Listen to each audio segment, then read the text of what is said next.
आपकी जो नीट की प्रिपरेशन है ना, उससे अभी जितना हम जैसे हम चल रहे हैं, I am not satisfied with that, क्योंकि अभी तक हम जितना कर रहे हैं वो एक मुझे लगता है सुपरफिशियल लेवल का है।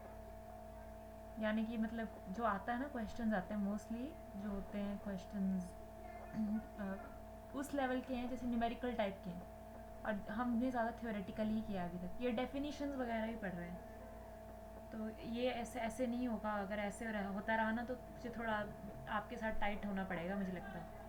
आई फील अभी तक थोड़ा लीनियंट थी, बट ड्यू टू सम और अदर रीज़न, क्योंकि मेरी कुछ सम अदर प्रॉब्लम्स की वजह से। बट आपका जो है, आपको टीचर्स पे ही अपने रिलाई कर रहे हो, और आपका तो मेरी रिस्पॉन्सिबिलिटी बनती है। तो थोड़ा बहुत अगर मैं स्ट्रिक्ट हो जाऊँ या ज़्यादा क्वेश्चंस पूछ लूँ, तो आप ऐसे लो मत फील करना। दैट्स वाई थोड़ा क्वेश्चनिंग सेशन आपका किया जाता है। हालांकि अभी तक मैंने आपको जितने भी क्वेश्चंस डाले हैं टेस्ट में, वो सब प्रीवियस ईयर्स के ही हैं। मैं आपको कोशिश करती हूँ कि प्रीवियस ईयर्स का ही दूँ। हम हफ्ते में एक क्लास जो है प्रीवियस ईयर क्वेश्चंस के लिए भी वो करेंगे डेडिकेट, ताकि क्वेश्चंस कैसे सॉल्व करनी है वो भी करें। Yes ma'am. है ना। और फिर एक क्लास हम ऐसी लगाएंगे लाइव क्लास की, जब आपका टेस्ट होगा तो वो क्वेश्चन आपको सॉल्व करना है। मैं रैंडमली कोई भी क्वेश्चन खुद से बना भी सकती हूँ मॉक टेस्ट के लिए। Okay ma'am. है ना।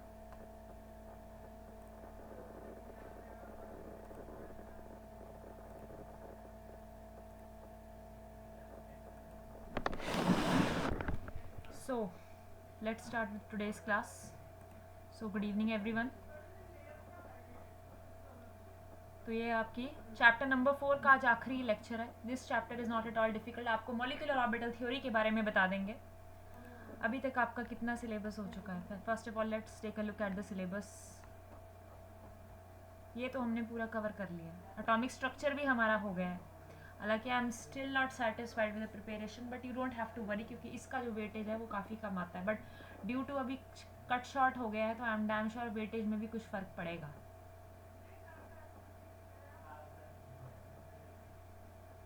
अच्छा, आपकी एक मैं क्लास लेना चाहूँगी, एक आपका लेक्चर लूँगी मैं, जहाँ पे आपको जो है इलेक्ट्रॉनिक कन्फिगरेशन बनानी खुद आपको सीखनी पड़ेगी। इलेक्ट्रॉनिक कन्फिगरेशन आपको बिल्डअप करनी आती है ना, एलिमेंट्स की ऑर्बिटल इलेक्ट्रॉनिक कन्फिगरेशन।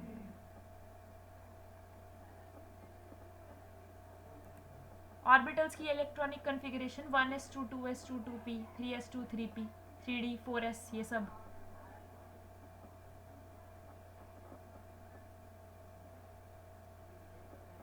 गुड़िया यस मैम। यादव, ये जो न्यू स्टूडेंट है Kirti Dogra. Yes ma'am. Yes ma'am. हाँ जी। आप दोनों ये पहले मैंने गुड़िया से पूछा था बच्चे में, आप आर यू न्यू स्टूडेंट? आप पहली बार आए क्लास में? Kirti. Yes ma'am. Okay, welcome. तो I hope you like our classes. Feel free to ask questions, feel free to interact. और क्वेश्चंस होंगे हर या तो सैटरडे या तो संडे, और प्रीवियस ईयर क्वेश्चंस जो आपके प्रीवियस ईयर नीट के हैं। एंड प्लीज़ प्लीज़ आप सबको बोल रही हूँ, अपनी जो है प्रिपरेशन जो है टाइट रखें, मतलब कि स्ट्रिक्ट हो जाएं अपने साथ, क्योंकि मई का महीना आने में टाइम नहीं लगेगा। ऐसे चुटकी बजाते ही मई आ जाएगा, पता भी नहीं चलेगा। वैसे तो आप बोलेंगे ना सर्दियाँ तो अभी शुरू हो गई हैं, अभी तो टाइम है, निकल जाता है टाइम, पता भी नहीं चलता। फिर हम बोलते हैं हे भगवान 2 महीने रह गए, अब मैं क्या तैयारी करूँ। तो मेरे लिए नहीं करना, आपने अपने लिए करना है, ठीक है। तो आपको क्वेश्चंस भेजती रहूँगी। आपने जो भले ही मैम आपको मुझे टाइम ना मिले आपको भेजने का आंसर की, बट आप जो है अपनी तरफ से जेन्युइनली कोशिश करके किया करो। आप मुझसे रिक्वेस्ट कर लिया करो कि मैम आंसर की तो भेज दो, है ना। मैं आपको भेज दिया करूँगी। अगर आप याद नहीं रहता ना, there are lot ma'am of जो थिंग्स। क्वेश्चन आप भेजी थी उसमें 2 क्वेश्चन मुझे समझ नहीं आ रहा है। अच्छा, मैं आपको आंसर की ना एक्सप्लेनेशन के साथ भेज दूँगी। Okay ma'am. ओके। सो हमारी क्लास थी, हमने क्या कहा था, स्टार्ट करते हैं आज की क्लास। तो हमारा ये वाला चैप्टर है यूनिट 3 का, आपका chemical bonding and molecular structure. Kossel Lewis approach बार बार पूछ लिया, नहीं पूछूंगी। आपको concept of ionic covalent bonds है, this is a theoretical concept you must be knowing, it's very easy. Ionic bonding का आपको पता है, फॉर्मेशन ऑफ आयनिक बॉन्ड्स पता है आपको, factors affecting the formation of ionic bonds you know it, calculation of lattice enthalpy. हाँ, ये born Haber cycle हमने की थी ना, ये किसके ऊपर बेस्ड है? बॉर्न हेबर साइकिल किसके ऊपर बेस्ड है? कौन से लॉ के ऊपर बेस्ड है? Ma'am हैसेस law. हाँ, हेसेस लॉ। ठीक है, क्या बोलता है हेसेस लॉ?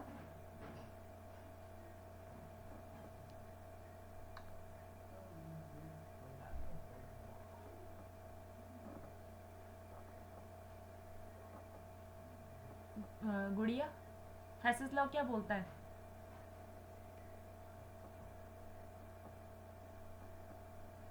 हेसेस लॉ बोलता है कि एक जो हीट एनर्जी चेंज होगा एक रिएक्टेंट से प्रोडक्ट में जाने में, भले ही वो कोई भी रिएक्टेंट से प्रोडक्ट में हम गए, भले ही डायरेक्ट पाथ से गए या इनडायरेक्ट पाथ से गए, कोई फ़र्क नहीं पड़ता, it doesn't depend on the path. जो हीट एनर्जी चेंज है वो दोनों ही कोई भी तरीके से कर लो, जो इनिशियल और फाइनल स्टेजेस में पहुंचने के लिए, इनिशियल सेम फाइनल सेम, कोई भी तरीका कोई भी पाथ ले लो, वैल्यू ऑफ जो हीट एनर्जी चेंज लगेगी पूरे रिएक्शन में, नो मैटर किस तरीके से किया जाए, वो वैल्यू जो होगी कांस्टेंट रहेगी। Net heat energy change it will be constant.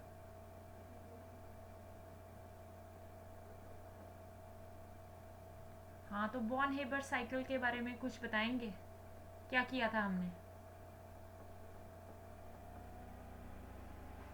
Explanation की थी, उससे हमने क्या कैलकुलेट किया था? Which particular quantity were we calculating yesterday? Ma'am enthalpy. Lattice enthalpy, very good, lattice enthalpy. And हमने क्या क्या कौन कौन सी टर्म्स यूज़ की थी कि एक मान लो हमने, जस्ट अ सेकेंड,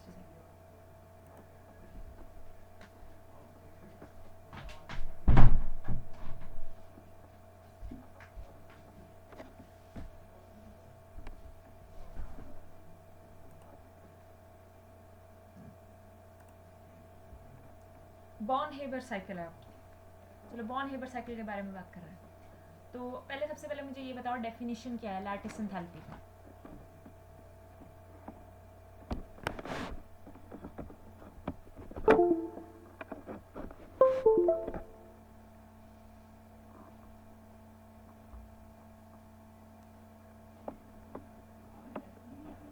है कुछ आइडिया?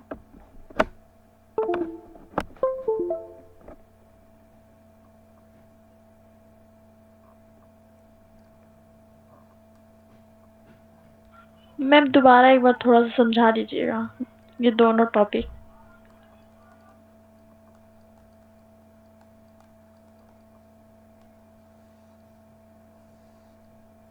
बॉर्न हेबर साइकिल, ये ऐसा करेंगे ना, मैंने आपको वो है भेज दिया है जो वेब पेज था ना पर्टिकुलर, उसके ऊपर है अच्छे से लिखा गया है, एक बार उसको ध्यान से पढ़ो, एक बार उसको ध्यान से पढ़ो, जहाँ पे नहीं समझ में आया, जहाँ पे लग रहा है आपको बीच बीच में दिक्कत हो रही, मैं शेयर कर दूंगी आपको, ग्रुप में डाल दूंगी आपको, जहाँ नहीं समझ में आ रहा है, नहीं तो हम अगली क्लास में पहले वही डिस्कस कर लेंगे, क्योंकि अभी वो पेज है ना वो पर्टिकुलर, अभी मैंने वो अपने लैपटॉप में रखा नहीं है, तो फिर मैं कहाँ से खोलूँ अभी। Okay ma'am. हाँ, थोड़ी टेक्निकल गई है ना, नहीं तो मैं आपको अभी समझा देती। तो क्या पहले क्या किया, हमें सोडियम का सोडियम जो था ना, लैटिस एंथैल्पी का मतलब ही यही है कि हमें गैशियस आयंस है, जो गैशियस आयंस है, whenever they combine, the amount of energy जो रिलीज हुई, the enthalpy change that is accompanied, that is called the lattice enthalpy. एक लैटिस फॉर्मेशन एंथैल्पी होता है, एक लैटिस डिसोसिएशन एंथैल्पी है। डिसोसिएशन एंथैल्पी मतलब जब दो ऑपोजिटली चार्ज आयंस है आयनिक बॉन्ड में, उनको अलग करने के लिए, अब वो आयंस है गैशियस स्टेट में, ऑपोजिटली चार्ज आयंस, उन्हें अलग करने के लिए जब वो आयंस अलग हुए उन्हें गैशियस स्टेट में कन्वर्ट किया गया, गैशियस स्टेट में हुए ना, तो जो टोटल एनर्जी चेंज लगा that is called lattice dissociation enthalpy. और फॉर्मेशन एंथैल्पी में जो है बनेगा, ये बार बार जो है बात बोल दी गई है। हालांकि मैं चाहूँगी कि कभी क्लास में ना आप खुद से समझाएं, So I also want कि you yourself give some presentation so that आपके दिखे कि आपको कितना समझ में आया है. Valence bond the quantum mechanical approach to covalent bonding. इसके लिए एक नोट्स है मेरे पास, मैं ये आपको भेज दूँगी. ये भी हम नेक्स्ट क्लास में ही करेंगे. वो ज़्यादा वो नहीं है इसके बारे में. Quantum mechanical approach to covalent bonding. Quantum का मतलब पता है? क्वांटम मतलब very small. Valence bond theory हमने वो सेपर थ्योरी की थी ना पिछली बार.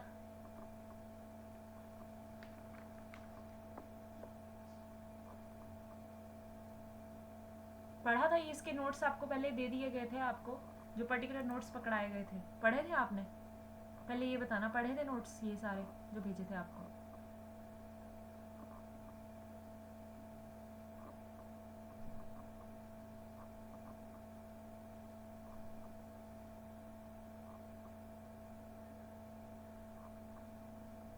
मैम ये नहीं एनसीईआरटी पढ़ी थी. एनसीईआरटी. हाँ जो एनसी चलो ठीक है, एनसीईआरटी भी सही बढ़िया है. अब एनसीईआरटी पढ़ी है तो चलो ठीक है. नेक्स्ट चैप्टर से ना आपका एनसीईआरटी ही हम पकड़ेंगे. ये एक्स्ट्रा नोट्स हैं थोड़े डिटेल में.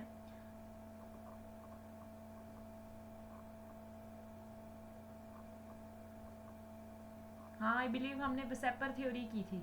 तो वेसेपर थ्योरी आपको याद है क्या किया था उसमें? Valence shell electron pair repulsion theory. क्या किया था हमने इसमें? वेसेपर थ्योरी का क्या कंसेप्ट है?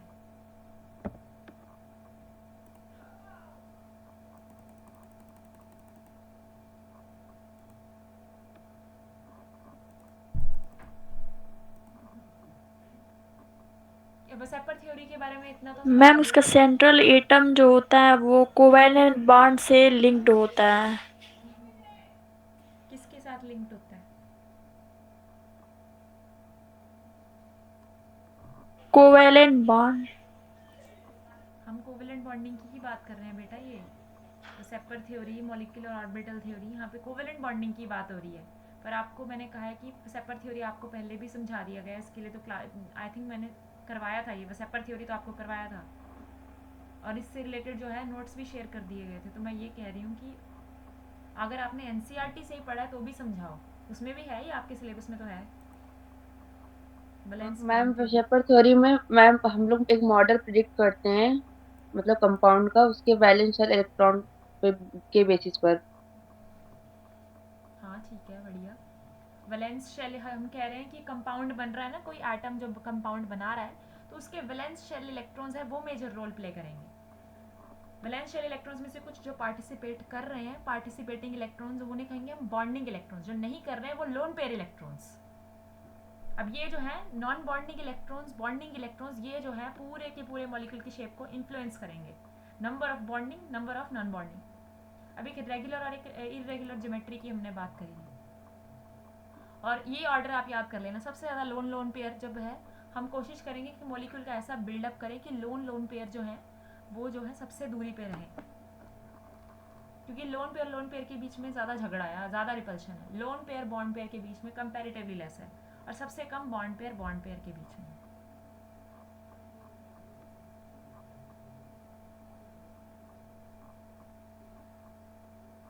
On the basis of Weisser theory, the covalent molecules can have two types of geometry.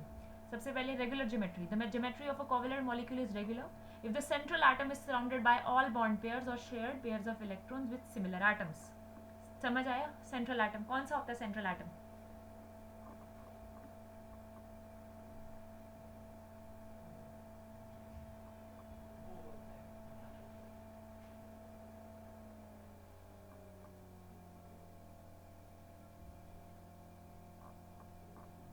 Ma'am जो सेंट्रल सबसे ज़्यादा एटम्स बॉन्ड होते हैं बना जो सकता है. इलेक्ट्रॉन डोनेट करते हैं. नहीं बेटा, यहाँ पे जो है शेयरिंग हो रही है. सेंट्रल एटम मतलब कि जो सबसे ज़्यादा बॉन्डिंग बना सकता है, जिसकी मतलब कि कईयों के साथ जो है जुड़ सकती है. अच्छी बॉन्डिंग मतलब कईयों के साथ जो है हाथ मिला सकता है. एक से इसीलिए बोलते हैं आपका हाइड्रोजन और फ्लोरीन है, they can not form a central atom. Multiple bonding की एबिलिटी रखने वाला atom, that is your central atom. Yes ma'am. और जो है कंपाउंड में विद द लोएस्ट नंबर, सब मतलब कि लोएस्ट नंबर उसका होना चाहिए।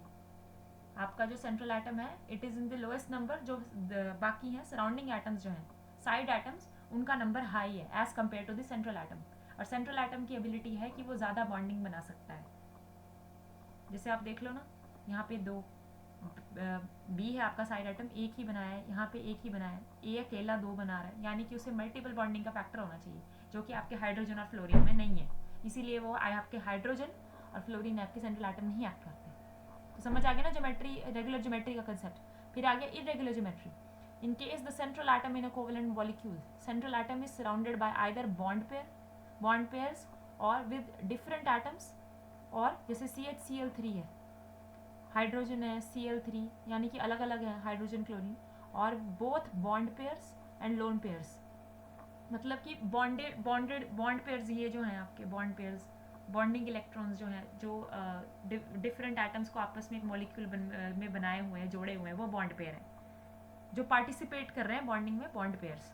और जो अकेले एटम के ऊपर है, एटम की अकेली प्रॉपर्टी है, जो शेयरिंग में पार्टिसिपेट नहीं किया लेकिन वैलेंस शेल में है, उसके वैलेंस शेल, इसीलिए बोलती हूँ आपको इलेक्ट्रॉनिक कन्फिग्रेशन बिल्डअप करनी आनी चाहिए। वो बेस है। चैप्टर नंबर 2 है ना आपका, उसे इग्नोर मत करना। उसके चैप्टर नंबर 2 में इलेक्ट्रॉनिक कन्फिग्रेशन अच्छे से बनाना सीखो, जितना सीख सकते हो। इरेगुलर ज्योमेट्री है सेंट्रल एटम आपका, कि उसके आसपास जो है एक तरह के रेगुलर ज्योमेट्री में है सारे के सारे ऑल बॉन्ड पेयर्स, और यानी लोन पेयर्स नहीं होंगे, सब के सब बॉन्ड पेयर होंगे, और सब के सब जो है सिमिलर एटम्स होंगे उसके आसपास सेंट्रल एटम के पास। और इरेगुलर ज्योमेट्री में है central atom with different types of atoms, and lone pairs surrounded by lone pairs. जैसे आपका एग्जांपल है वाटर, अमोनिया, इरेगुलर डिस्टॉर्टेड। अब इस जो है वेसेपर थ्योरी में दो भागों में बांटा गया है। एक तो geometry and shapes of covalent molecules having all bond pairs of electrons on the central atom, और दूसरा है इरेगुलर ज्योमेट्री वाले।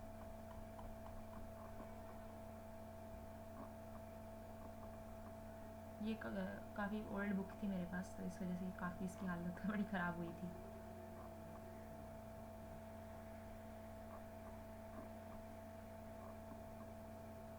यहाँ पे सबसे पहले इन्होंने रेगुलर ज्योमेट्री के बारे में बताया है, फिर साथ में जो है एग्जांपल्स दिए गए हैं और एक्सप्लेन की गई है शेप। आपने सिंस यहाँ पे लोन पेयर्स का रोल ही नहीं है कोई और सिमिलर एटम्स हैं, तो यहाँ पे सबसे पहले यहाँ पे बोला कि number of bond pairs of electrons around central atom, पहले दो की बात की गई है, तो दो हैं, दो सेंट्रल एटम के आसपास। लीनियर ज्योमेट्री का एग्जाम्पल है, याद रखना, ये पढ़ लो। बेरिलियम फ्लोराइड है, बेरिलियम क्लोराइड है, मैग्नीशियम फ्लोराइड है, मैग्नीशियम क्लोराइड है। रेगुलर ज्योमेट्री की बात करें, लोन पेयर्स नहीं है यहाँ पे। There are more examples, beryllium fluoride, beryllium chloride, magnesium fluoride, magnesium fluoride. जब तीन हो, तीन तो ट्राइगोनल प्लेनर ज्योमेट्री, प्लेन में होंगे एक ट्राइंगल की तरह, इस तरीके से trigonal planar geometry. Examples are boron trifluoride, boron trichloride, aluminium trifluoride, aluminium trichloride. अब चार बॉन्ड पेयर हैं। This is your tetrahedral angle 109.5 degree tetrahedral angle. एक टेट्राहेड्रल शेप में होगा, नीचे एक पिरामिड टाइप होगा, ऊपर then there is an atom upward linked upward in a tetrahedral. The shape of the molecule will be tetrahedral, and examples are methane, carbon tetrachloride, silicon tetrahydride, silicon tetrachloride. देख लो अपनी screen पे, कभी ऐसे question भी आ जाता है कि इस जो है पर्टिकुलर जो है मॉलिक्यूल की शेप बताओ कि इसका क्या है, तो इस तरह का क्वेश्चन भी आ जाता है कि इसका बताओ इसकी क्या शेप है। Which of these atoms have a tetrahedral shape, तो दे दी जगह CH4, BF3, PF5, SF6, तो आपने लिखना है CH4, है ना। फिर है ये आपका है trigonal bipyramidal geometry, five bond pairs, trigonal bipyramidal geometry. तीन तो हैं प्लेन में, तीन तो ट्राइगोनल प्लेनर बना रहे हैं, और जो बाकी के दो बचे वो हैं they are above and below the plane 90 degree, trigonal bipyramidal, trigonal, और फिर ये यहाँ से लिंक्ड है बाइपिरामिडल। यार examples are phosphorus pentachloride, antimony pentafluoride, and this 6 bond pairs. अब 6 बॉन्ड पेयर्स हैं, तो नीचे स्क्वायर शेप। आपने जैसे यहाँ पे ना 5 का इन्होंने कर दिया 3+2, तो 3 का क्या है ट्राइगोनल, 6 का क्या है 4 + 2, 4 का क्या है यहाँ पे ये बना। आगे पेंटागन बनाएंगे, फिर आपने 7 बनाना है तो 5 + 2 है ना, पेंटागन, वहाँ पे पेंटागन बना। बस +2 करते जाना है ऐसे, इस आपको शेप्स पता लग जाएंगे। ट्राइगनल है, स्क्वायर है, फिर बेंजीन का स्ट्रक्चर बनेगा आगे, फिर है उसके बाद हेप्टागन बनेगा, फिर ऑक्टागन बनेगा, इस तरीके से। But you don't have to go that far, अभी आपके इतना ही करो। ट्राइगनल, बाइपिरामिडल, ऑक्टाहेड्रल, ये जो है आपकी। अब geometries of covalent molecules having bond pairs as well as lone pair, जहाँ पे लोन पेयर भी प्रेजेंट है, लोन पेयर्स की भी प्रेजेंट है आपके सेंट्रल एटम के ऊपर, वो भी इन्फ्लुएंस करेगा। अब ये एग्जांपल है लोन, अब मान लो बॉन्ड पेयर 2 है, लोन पेयर 1 है, 2 + 1 कितने हो गए 3। तो आपने जो है ऐसे रखना है कि लोन पेयर जो है बॉन्डेड पेयर से दूर रहे। बॉन्ड की इतनी रिपल्शन नहीं होती जितनी लोन की, इसीलिए जो है इसे सेंटर पे रखा गया है इस तरीके से। हम पहले क्या करेंगे, हम सोचेंगे ये लोन पेयर भी एक सेंट्रल एटम की तरह ट्रीट करेंगे। फिर जो हम जो है इसकी जो ज्योमेट्री है वो वैसे तो ट्राइगनल प्लेनर है, बट जो एक्चुअल शेप है वो हमने लोन पेयर को नहीं इंक्लूड करना, वो नहीं देखनी। हमने ऐसे हाथ रख देना, नीचे देख लेना है क्या है ये, क्या है बेंट स्ट्रक्चर है आपका, जो कि आपका H2O भी है same, but due to 2 pairs of electrons, 2 है यहाँ पे, इस वजह से टेट्राहेड्रल इसकी ज्योमेट्री चली जाती है। हालांकि ये भी बेंट ही है आपका water. 3 bond pair, 1 lone pair, 3 + 1 कितने होते हैं 3 + 1 4, क्या ज्योमेट्री हुई टेट्राहेड्रल। अब लोन पेयर को सबसे दूर रखो, नीचे इसे अब एक्चुअल शेप क्या देखनी है, इसे ढक दो। अब क्या आपको शेप दिखी, तो एक ट्राइगनल, एक पिरामिडल है, पिरामिड की तरह नीचे। Ammonia is your example of this pyramidal shape molecule. Next is your water. Again 2 + 2, 2 bond pair, 2 lone pair. आपने सेंट्रल एटम के ऊपर जो है बॉन्ड पेयर, कितने बॉन्ड पेयर बनाना है वो गिनना है, फिर सेंट्रल एटम में कितने लोन पेयर बचे वो गिनने हैं, फिर उसके हिसाब से जो है आपने शेप असाइन करनी है। सबसे पहले ज्योमेट्री है अलग है, वो एक्चुअल शेप जो है वो अलग है, क्योंकि एक्चुअल शेप में हमने लोन पेयर को नहीं लेना। So you have got this, okay.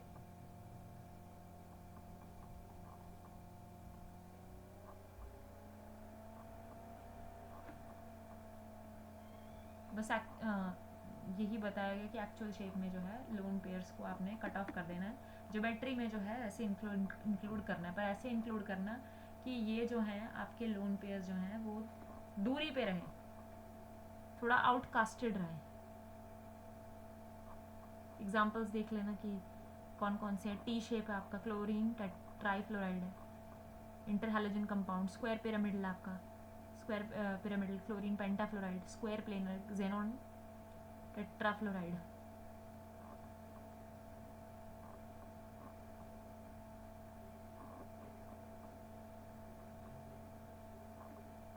जैसे एक एग्जांपल ले लो, यहाँ पे इन्होंने फोस्फोरस पेंटाफ्लोराइड की बात की है, तो ये रेगुलर ज्योमेट्री का मॉलिक्यूल। अब the atomic number of phosphorus atom is 15 and its electronic configuration is 285.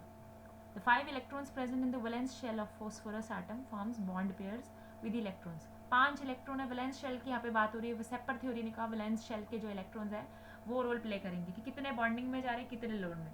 अब 5 के 5 है, बॉन्डिंग में चले गए, रेगुलर ज्योमेट्री हो गई। 5 के 5 साइड एटम सेम ही है। अब 5 electrons present in the valence shell of phosphorus atom, they form bond pairs with the electrons of the 5 fluorine atoms. As the central atom is surrounded by all bond pairs with similar atoms, the geometry of the molecule is regular. In order to minimize the force of repulsion among all shared pairs of electrons,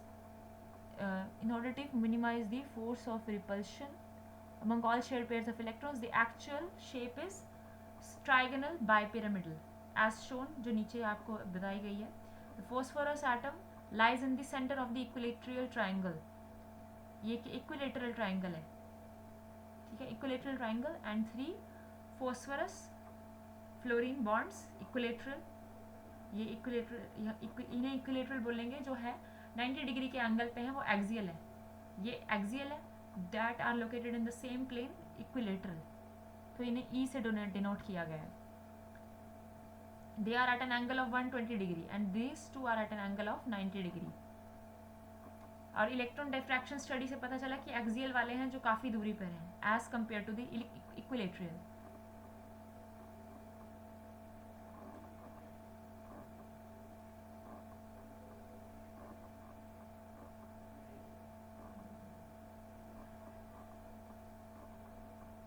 ये जो है exercise जो दी गई है, predicting the shapes of covalent molecules और ions, ये आपके लिए बहुत बहुत इंपॉर्टेंट है।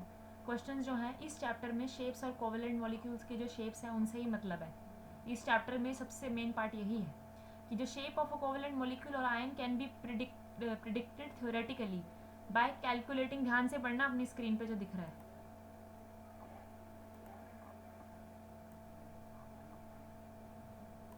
The shape of a covalent molecule or ion can be predicted theoretically by calculating the total number of electron pairs, shared pairs as well as lone pairs around the central। आपने पहले देखना central atom कौन सा है, आपको पता होना चाहिए सेंट्रल एटम कौन सा। सेंट्रल एटम वो है एक तो जिसका नंबर जो है कम होगा। यहाँ पे देख लो क्लोरीन ट्राइफ्लोराइड, क्लोरीन का सबस्क्रिप्ट तो पता है ना, जो नीचे छोटा नंबर है, जिसका सबसे कम जो है नंबर है, और जो सबसे ज़्यादा बॉन्डिंग बना रहा है साइड। और यहाँ पे आपके फ्लोरीन है, यहाँ पे सब एक एक ही बनाएंगे। क्लोरीन है आपका 3 बना रहा है, ब्रोमीन यहाँ पे सबस्क्रिप्ट छोटा है, 1 है, फ्लोरीन का 5 है। फ्लोरीन जो है आपका, और आपका सेंट्रल एटम एक्ट नहीं करता। Only in the case of hydrogen fluoride हम वहाँ फ्लोरीन को सेंट्रल एटम मानते हैं, नहीं तो आपका फ्लोरीन और हाइड्रोजन सेंट्रल एटम नहीं होते। तो क्या बोला, पहले सेंट्रल एटम देखो। सेंट्रल एटम की आपको सबसे पहले इलेक्ट्रॉनिक कन्फिगरेशन पता होनी चाहिए, फिर इलेक्ट्रॉनिक कन्फिगरेशन है उसके वैलेंस शेल के इलेक्ट्रॉन्स पता करो कितने हैं। अब ये देखो कि कितने पार्टिसिपेट कर रहे हैं बॉन्ड बनाने में और कितने लोन पेयर रह गए, तो उनका टोटल कैलकुलेट करो total number of electron pairs around the central atom in the molecule ion, और आयन जो है ion, this can be done by the following relation. ये रिलेशन लिख के देखना, half into number of valence electrons on the central atom. सबसे पहले number of valence electrons on the central atom है, उसे प्लस कर दो number of atoms link to the central atom by covalent bond. अब क्लोरीन में कितने valence electrons है, 7। यहाँ पे बोला गया है on the basis of VSEPR theory predict करो शेप। क्लोरीन ट्राइफ्लोराइड, क्लोरीन में कितने इलेक्ट्रॉन्स है, number of valence electron 7। Number of atoms link to the central atom by covalent bond कितने हैं, 3, 7, फिर इसका हाफ कर दो और 5। अब इसमें जो है, अब आपने ये कैलकुलेट कर लिया। फॉर अब यहाँ पे आयंस की बात करें तो आपने एक इलेक्ट्रॉन जो है लेस कर देना है, subtract the number of electrons equal to the positive charge from the valence electron in central atom, और नेगेटिव आयन के केस में एक इलेक्ट्रॉन जो है आपने प्लस कर देना है सेंट्रल एटम में। The number of bond pairs और shared pairs is equal to number of atoms link to the central atom by single bond. अब यहाँ पे जो है क्या किया हमने, 5 है टोटल नंबर ऑफ इलेक्ट्रॉन्स, और कितने हमें यहाँ पे कितने फ्लोरीन यहाँ पे जो है 3 है। अब 5 जो है इलेक्ट्रॉन पेयर्स हैं आपके क्लोरीन के पास। यहाँ पे सबसे पहले ClF3, जिसमें से जो है 3 तो ले जा रहे हैं भैया अपने फ्लोरीन, 3 तो ले गए फ्लोरीन, तो 2 बच गए, यानी कि जो है आपके 2 यहाँ पे इलेक्ट्रॉन पेयर रह गए, 2 इलेक्ट्रॉन पेयर रह गए, लोन पेयर ऑफ इलेक्ट्रॉन्स रह गए क्लोरीन के ऊपर। और जो है अब 2 लोन पेयर रह गए, यानी कि irregular geometry, 2 lone pair 3 bond pair, तो क्या शेप बनी, 2 लोन पेयर 3 बॉन्ड पेयर। 5 थे ना टोटल नंबर, तो 5 का क्या बोला, 3 + 2, 3 + 2 कर दो +2, 2 एक्सियल पे शेप पे चले गए, एक जो है उसे इस पोजीशन पे रखा गया ट्राइगोनल प्लेनर पे, and these 2 are placed as such so that they remain far away from each other as well as the bonded pairs in an equilateral triangle। बस ये फॉर्मूला याद रख लेना कि ये आपने कैलकुलेट करने हैं, total number of valence electron pairs कितने हैं around the central atom. Electron pairs calculate करो जितने हैं, फिर आपने देखना है कि कितने बॉन्ड कर रहे हैं सेंट्रल एटम के साथ, वो जो है माइनस कर देने नंबर, आपने माइनस इट, जो बचा those are the number of lone pairs that are left. फिर आपने ज्योमेट्री देखनी और इसकी एक्चुअल शेप क्या है, actual shape is T shape. ये तो नहीं होंगे ना, ये शेप में तो नहीं होंगे, यहीं आप एक एग्जांपल इसका ले लो, iodine heptafluoride molecule, number of valence electrons on iodine 17 group 7, number of fluorine atoms 7, 7 + 7 इसका हाफ करो 7, तो 7 इलेक्ट्रॉन पेयर्स हैं अराउंड आपके आयोडीन, जिसमें से 7 जो है सारे के सारे वही फ्लोरीन ही लेके जा रहा है, तो लोन पेयर एक भी नहीं है, no lone pair, it's a regular geometry molecule. तो 7 बना ना, 7, 5 + 2, तो 2 तो एक्सियल पोजीशन में आ गए, 5 का क्या बना, पेंटागन बन गया। हाइड्रोनियम आयन H3O पॉजिटिव, अब ये है पॉजिटिव, तो एक इलेक्ट्रॉन लेस होगा जो है आप number of electrons on central oxygen atom. Hydrogen आपका नहीं कर सकता, ऑक्सीजन का सबस्क्रिप्ट सबसे लेस, इसका सबस्क्रिप्ट ज़्यादा, और हाइड्रोजन आपका सेंट्रल एटम एक्ट नहीं एक्ट करता। तो क्या है नंबर ऑफ इलेक्ट्रॉन्स, आपका सेंट्रल एटम है ऑक्सीजन, कितने नंबर ऑफ इलेक्ट्रॉन्स कितने होते हैं on valence shell electron of oxygen atom 6।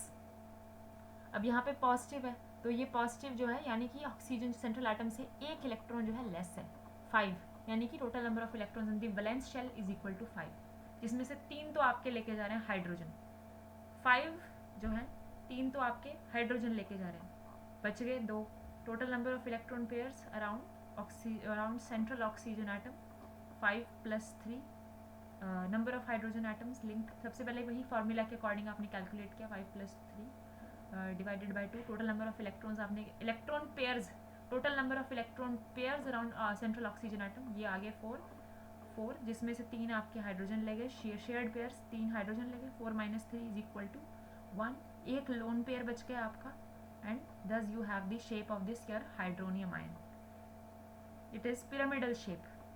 Pyramidal shape होगी विद अ टेट्राहेड्रल ज्योमेट्री।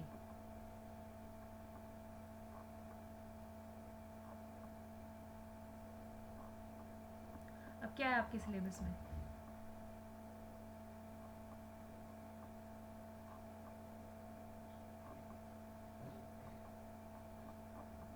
पढ़ा कुछ पल्ले? This volume button of mind keeps switching off in between. आया कुछ? एक बार इसे खुद करके देखना, इसकी जो है शेप से भी बहुत ही आपको मज़ेदार लगेगा, आप खुद करेंगे तो।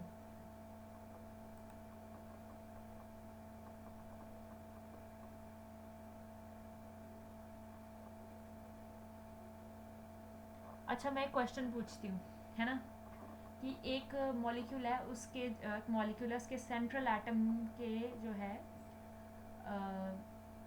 आप सोच लो कि उसके सेंट्रल एटम के पास है 3 बॉन्ड पेयर हैं, 2 लोन पेयर है, तो क्या शेप होगी? अच्छा कल का एक क्वेश्चन था, मुझे भूल गया आपसे पूछना, वो कैल्शियम कार्बाइड वाला, वो देखा आपने कैल्शियम कार्बाइड का? जल्दी बोलो, 5 मिनट में बोलो कैल्शियम कार्बाइड के बारे में। I am waiting.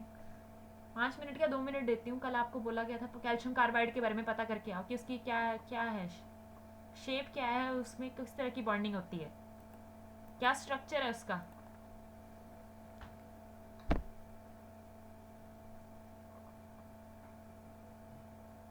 Ma'am ionic bonding होती है उसमें। हाँ ठीक है, स्ट्रक्चर पता है? हाँ ठीक है, स्ट्रक्चर पता है?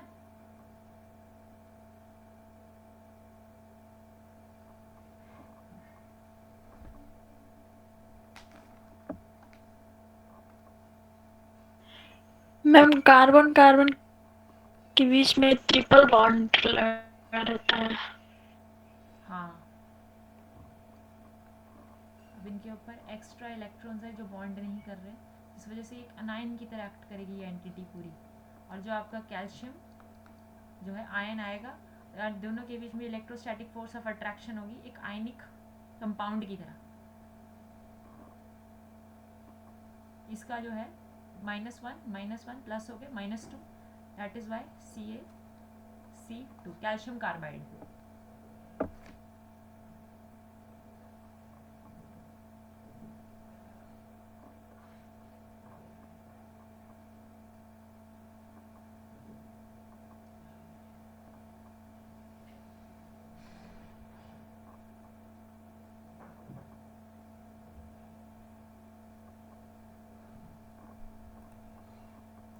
चलो, ये क्वांटम मैकेनिकल अप्रोच है ना, इसके ऊपर मैं आपको नोट्स बना के दूंगी, आपने पढ़ने हैं, नहीं समझ में आया बोल देना, ठीक है? तो चलो जी, आपकी सेपर थ्योरी जो है वो कंप्लीट हो गई है। शेप्स ऑफ सिंपल मॉलिक्यूल्स आपको समझ आ गए, कंसेप्ट ऑफ इलेक्ट्रोनेगेटिविटी आपको पता है। अब ये फजान रूल है, डाइपोल मूवमेंट है, ये हम पढ़ेंगे।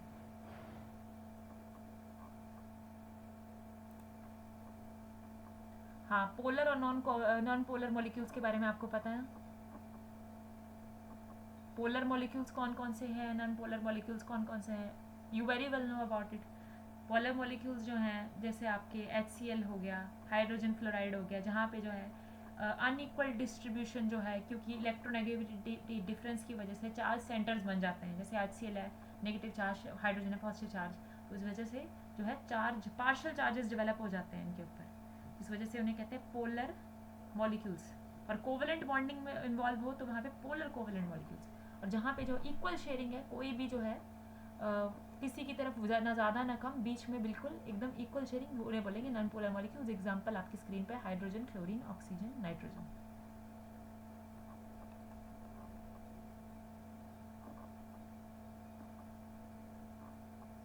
हाँ, ये नोट जो है बहुत अच्छा दिया गया है, यहाँ पे जो है इलेक्ट्रोनेगेटिविटी के बारे में बताया गया है, शुरू से पढ़ना ध्यान से, आपकी स्क्रीन पे है।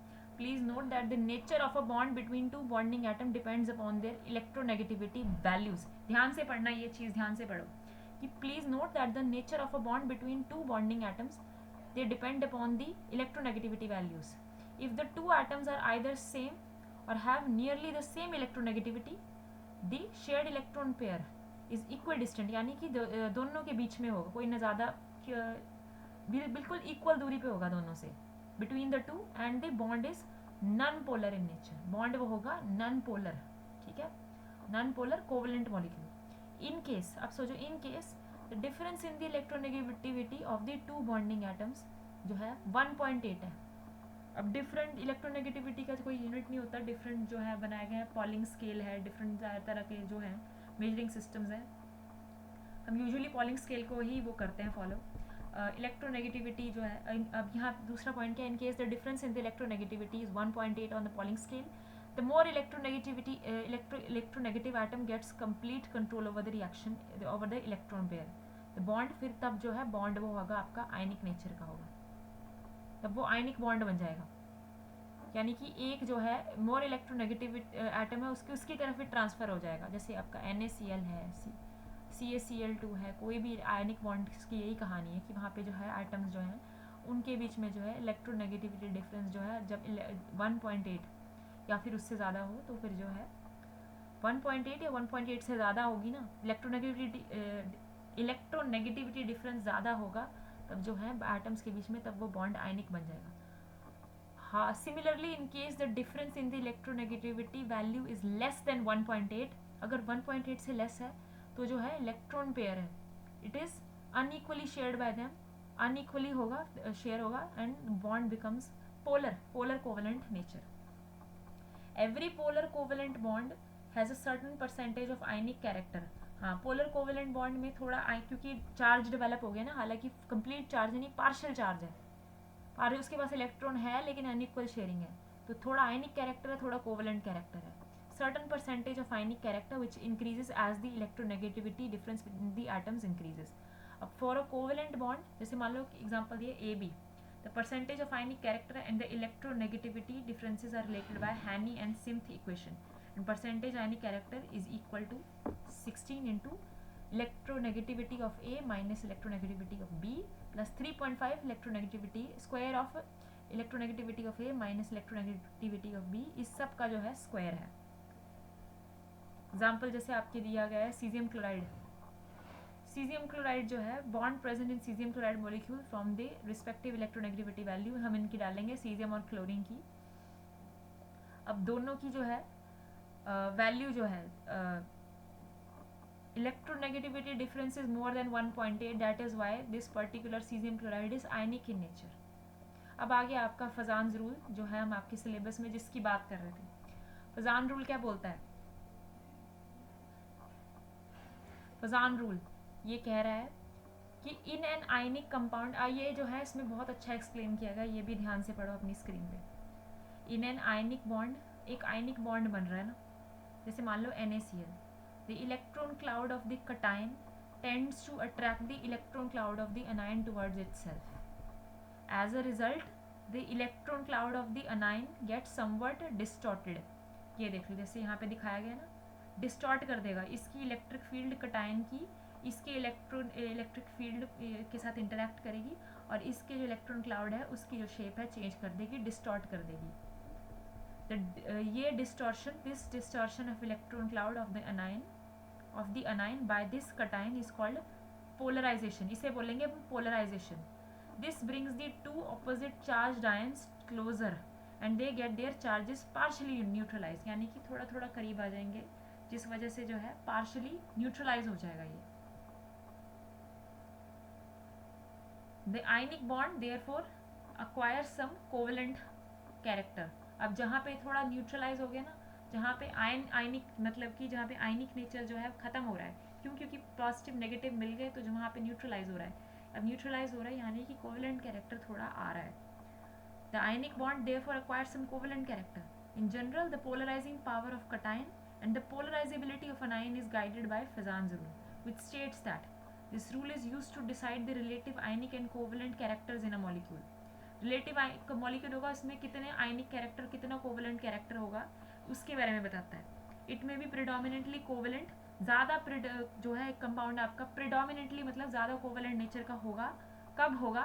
जब आपका साइज है, कटायन का साइज है आपका स्मॉल होगा. जितना छोटा साइज होगा उतनी ही स्ट्रॉन्ग इलेक्ट्रिक फील्ड होगी और उतना ही ज़्यादा वो डिस्टॉर्ट कर पाएगा अनायन को. आपका अनायन है, उसका साइज बड़ा होना चाहिए. cations and anions they have large magnitude of charge, यानी कि magnitude of charge 1 के कंपैरिजन में 3 ज़्यादा स्ट्रॉन्ग है, उसके कंपैरिजन में 4 ज़्यादा स्ट्रॉन्ग है. कटायन हालांकि ये 4 5 जो हैं आपको बहुत लेस मिलेंगे, क्योंकि उसके लिए बहुत एनर्जी चाहिए इलेक्ट्रॉन निकालने के लिए. cations and anions have large magnitude of charge, उनका मैग्नीट्यूड ज़्यादा होना चाहिए. A polarizing cation should have a noble gas configuration as far as possible, यानी कि अपोलराइजिंग कटाइन जो है उसकी नोबल कन्फिगरेशन जो है, यानी कि नोबल गैस कन्फिगरेशन जो हो उसके जैसी हो या फिर उसके आसपास हो, then that is more favourable. A noble gas configuration is the most effective in shielding the nuclear charge, thereby reducing or minimizing its polarizing power. However, cations without noble gas configuration जैसे thallium, bismuth, ये lead है, are also quite affecting in polarizing the ions. ये जो हैं 4 की size होना चाहिए cation का छोटा, अनायन का साइज काफ़ी बड़ा, इन दोनों का मैग्नीट्यूड ऑफ चार्ज ज़्यादा होना चाहिए, और जो है कटायंस की जो है नोबल गैस कन्फिगरेशन के करीब होनी चाहिए एज नियर एज पॉसिबल. तब जाके जो है आपका जो बॉन्ड बनेगा वो प्रिडोमिनेंटली कोवेलेंट नेचर का होगा. In general a cation of small size, यानी कि सीधे सीधे बोला जाए कटायन स्मॉल साइज का large positive charge with high magnitude of positive charge attracts the electron cloud of the anion with a larger size and larger size towards itself. In other words, it distorts the electron cloud of anion, उसके electron cloud को disturb कर देगा. Similarly, an anion of larger size and larger negative charge gets more attracted more towards the cation. An anion of larger size and larger negative charge gets more attracted towards the cation. As a result, the two ions they come closer and they neutralize their charges, and the bond formed in them becomes predominantly covalent. And thus this is the reason based on the Fazan's rule. अब जो है आपके group 1 की बात करें वो है, अब हमने क्लोराइड आयन आपका अनायन फिक्स कर दिया. अब डाउन द ग्रुप आपका साइज इंक्रीज करेगा ग्रुप 1 में, लिथियम से ज़्यादा सोडियम, सोडियम से ज़्यादा पोटेशियम, रुबिडियम. अब यहाँ पे क्या है, covalent character down the group decrease कर रहा है ना, क्योंकि नीचे जाएंगे तो साइज, क्योंकि नीचे जाएंगे तो साइज जो है इंक्रीज कर रहा है. यहाँ सीजियम से लिथियम में जाएंगे आपका साइज इंक्रीज कर रहा है. तो यहाँ पे फिजान्स रूल ने बोला ना कि आपका कंपाउंड है वो ज़्यादा कोवेलेंट तब होगा जब आपका कटायन का साइज है, कटायन जो है उसका साइज छोटा होगा, कटायन का साइज छोटा होगा. ठीक है, साइज छोटा, अनायन का साइज बड़ा. अनायन हमने यहाँ पे फिक्स रखा हुआ था. अब चलो हम जो है हम यहाँ कटायन फिक्स रखते हैं. कटायन, अब अगला हमने जो हैलोजेंस का केस ले लिया. Down the group size increases in anions. अब अनायन का साइज जो है बड़ा होना चाहिए, हमने कहा बड़ा होना चाहिए ना, इसीलिए कोवेलेंट कैरेक्टर भी डाउन द ग्रुप इंक्रीज कर रहा है, क्योंकि iodine need down the group halogen size increases. अनायन का है साइज इंक्रीज करना चाहिए अकॉर्डिंग टू फजान्स रूल.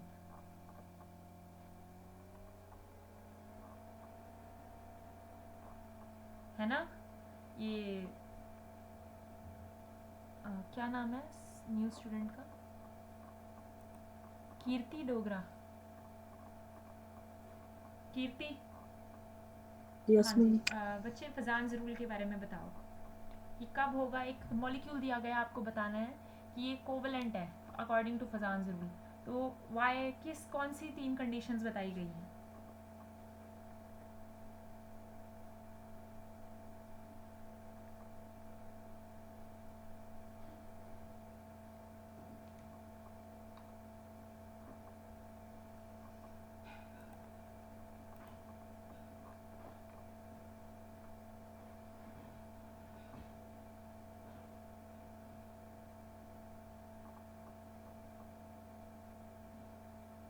कौन सी 3 कंडीशंस बताई हैं बेटा?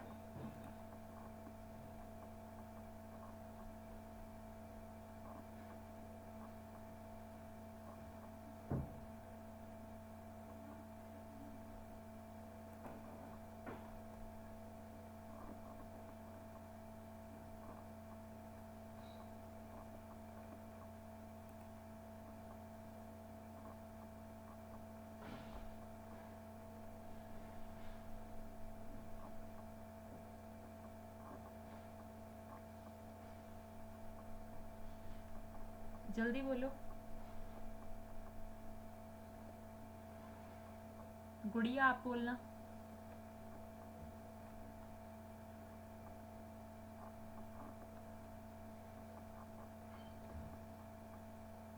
गुड़िया यादव। तीसरा बच्चा अनुष्का। Yes ma'am. हाँ गुड़िया, बताओ वो 3 कंडीशंस कौन सी हैं कि जिसके थ्रू हमें पता Yes, चलेगा ma'am. कि पर्टिकुलर कंपाउंड है वो कोवेलेंट है।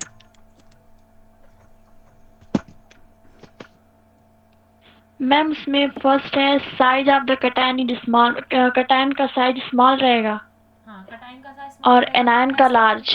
हाँ ठीक है, बढ़िया, वेरी गुड। कटायन का साइज स्मॉल क्यों होना चाहिए?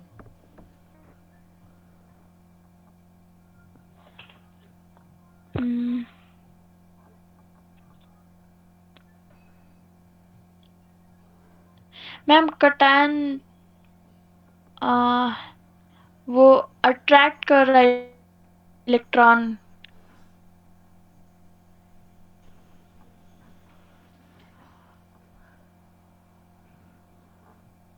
डाइपोल मूवमेंट है आपका अगला टॉपिक। इसके बाद हम आपकी क्लास बंद कर देंगे, आई थिंक टाइम थोड़ा ज़्यादा हो गया।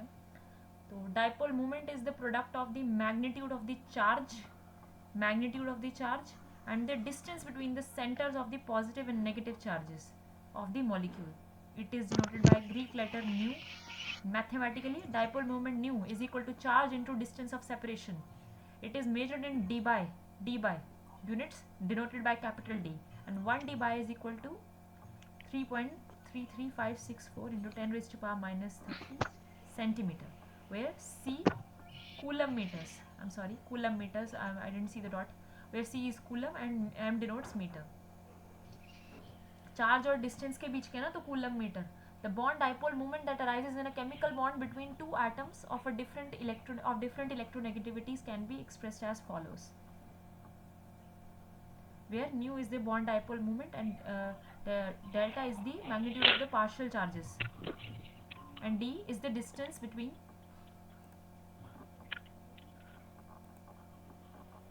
हाँ जी बच्चे, माइक ऑफ कर लो अपना. गुड़िया.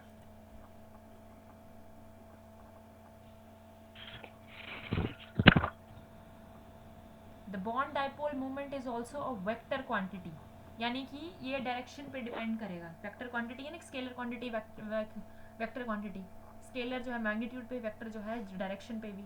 whose direction is parallel to the bond axis. In chemistry, the arrows that are drawn in order to represent dipole moments begin at the positive charge and end at the negative charge. When two atoms of varying electronegativities they interact, the electrons tend to move from their initial positions to come closer to the more electronegative atom. This movement of electrons can be represented via the dipole bond. For example, dipole moment of beryllium fluoride. In beryllium fluoride molecule, the bond angle between two beryllium fluorine bonds is 180 degree. Fluorine, being the most electronegative atom, shifts the electron density towards itself. Dipole moment has a magnitude and a direction since it's a vector quantity, and it is denoted by an arrow that is parallel to the bond axis pointing towards the negative from the positive.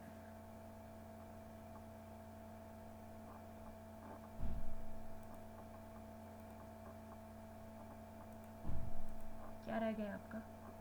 इसका मैं valence bond theory है, concept of hybridisation. अच्छा, hybridisation के बारे में जानते हैं आप? जैसे एक लास्ट क्वेश्चन है मेरा,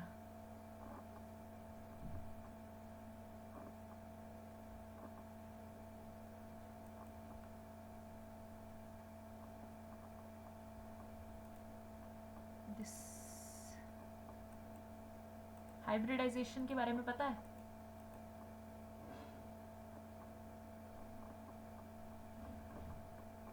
आप सब कॉलेज स्टूडेंट्स हैं?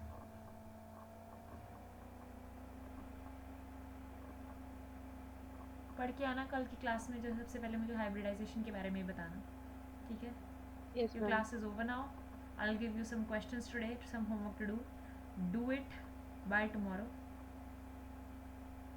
Some shapes of the molecules आपने वो जो है वो उसके बारे में आपने बताना है। तो do it by tomorrow. I'll give you 10 questions today. Okay, you can leave the class now. Thank you so much.